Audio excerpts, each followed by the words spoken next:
Ramadan is the name of the 9th month of the Islamic lunar calendar, and it's observed by Muslims all around the world as a month of fasting, prayer, as well as drawing closer to God and the Muslim community in general. Muslims still go to work and school and take care of their regular life duties during Ramadan, but to manage all of this in the most effective way, there are some things that Muslims must do for Ramadan. Hey guys, what's happening? Welcome back to FTD Facts. Leroy Kenton here, and in this video I'll be sharing 10 major things to do by all good practicing Muslims for Ramadan. All right, let's jump into this one. At number 10, we have collecting all necessary information. Getting local prayer timings, sunrise and sunset timings, that's definitely a must. They can be set as reminder alerts in your phone or put on your fridge so that you never forget them. It's just always there in your brain. And finding out where any local mosques are and finding out about any specific Ramadan programs to participate in them. That's also a good idea, and it's a useful way to perhaps learn even more information about Ramadan. For number 9, complete any outstanding fasts. If any fasts during the previous Ramadan were missed, well, it's best to make them up before Ramadan actually begins again. Otherwise, it'll leave a pretty negative impact on the experience of Ramadan. And if a Muslim is unable to make up the fast due to things like, let's say, pregnancy or travel or sickness or other reasons, well, they can consider paying fidya. And that is a payment for not fasting where a Muslim can help provide for somebody in need. And by the way, fidya is not required for anyone who is poor. Set an intention comes at number 8. Islam teaches that a Muslim will be punished or rewarded according to what they intended upon happening with whatever actions that they took. So Muslims must go into Ramadan with the intention of fasting for Allah and doing all other deeds for Allah. You're not fasting to look cool or to impress a girl or something. No. Everything in Ramadan should be done for Allah. Moving on to number 7, prepare a Ramadan checklist.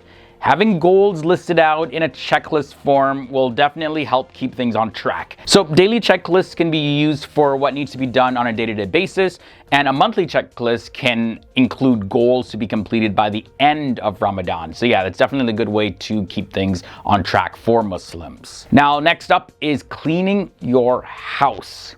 The purpose is to get as many chores done in preparation for Ramadan as possible so that there's no need to be running around and trying to do every single thing in the house during Ramadan. Muslims are advised to set aside some time to do a deep cleaning of their homes, and this is also a good way to see what items or what clothing is there that you no longer use, and just gather them, collect them to give away to charity during Ramadan. Gathering du'as is up next. Now, one thing to do in preparation for Ramadan is to get some du'as or supplications and save them on your phone or print them out, even hang them around your house. And this way, whenever you look at them, you'll be reminded to recite them. And by the way, if you're not familiar with the term, du'as, well, all that means is just making a request from God. Number 4 brings us shopping. It's definitely recommended that shopping should be a priority for Ramadan preparation. So whether it's shopping for groceries or gifts to be given away, shopping should be out of the way so that there can be more time to just focus on what's most important during the holy month of Ramadan. So of course, many fresh fruits and vegetables, they definitely won't last the entire month, but you can buy and store lots of other ingredients. So definitely shop for all the necessities and top up your groceries whenever needed. This definitely helps free up time for other things during Ramadan. Number 3 brings us pre-making meals. This is definitely another useful tip.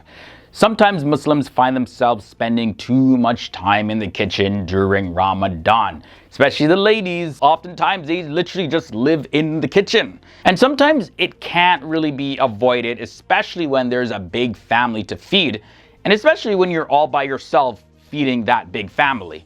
But in any case, pre-making and pre-packing certain meals is definitely a good idea. Large batches of food can be cooked and stored in a freezer and portioned out, so whenever you need them, you just take them out of the freezer, defrost them, and use them. The must-do thing at number 2 is seeing a doctor. This is definitely something that needs to be included in every list of preparation items for Ramadan. Going to the doctor. If there are any health concerns, discussing them with a doctor and treating them beforehand will save a lot of trouble and pain and heartache in many cases during Ramadan. If any medication is already being taken, well, then a doctor can advise on how to change or what to change and what modifications that need to be made in order to make taking the medication work best while you're fasting. And finally, number 1, free up your schedule. If there is a dinner out with friends that has been scheduled before or whatever it may be, it's definitely best to cancel them during the month of Ramadan. Giving people a heads up that you won't be engaging in certain meetings or asking them if they can reschedule is definitely beneficial, not just for the person that's going to be fasting, but also for the other individuals or individual so that they can make necessary changes in their plans ahead of time and just that they're not caught off guard. Like, oh, I can't show up because I'm fasting. It's like, oh, wait, I never knew that. This is so important, So Muslims should definitely make sure that whatever needs to get done gets done, but reschedule anything else that can be put off until after Ramadan. All right, guys, so that brings us to the end of this video. And before I get on out of here, I just want to let you guys know about our FTD Facts Facebook page. It's a growing community. Definitely, I'll link to it below in the video description section. Follow us over there for even more content. We ask very engaging questions and share facts and information that we may not necessarily share on our FTD Facts YouTube channel. Here at FTD Facts, we strive to educate the world about the various different countries, cultures, religions, and people. And we do that not just through video, but also through images and text. And that's what our Facebook page allows us to do. It helps us reach a wider audience and impact more people and teach more people in various different ways.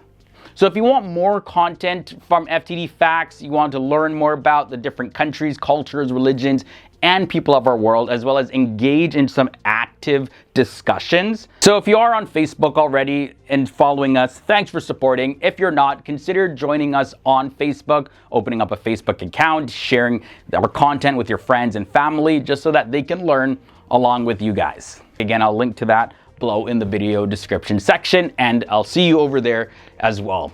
That brings us to the end of this video, guys. Hope you enjoyed it. If you did, don't forget to leave a like. Also, if this is your first time here to the channel, subscribe and ring the bell to be notified when new videos are posted. Until next time, guys, stay awesome, stay educated, and I'll see all of you real soon, hopefully. All right, guys, later.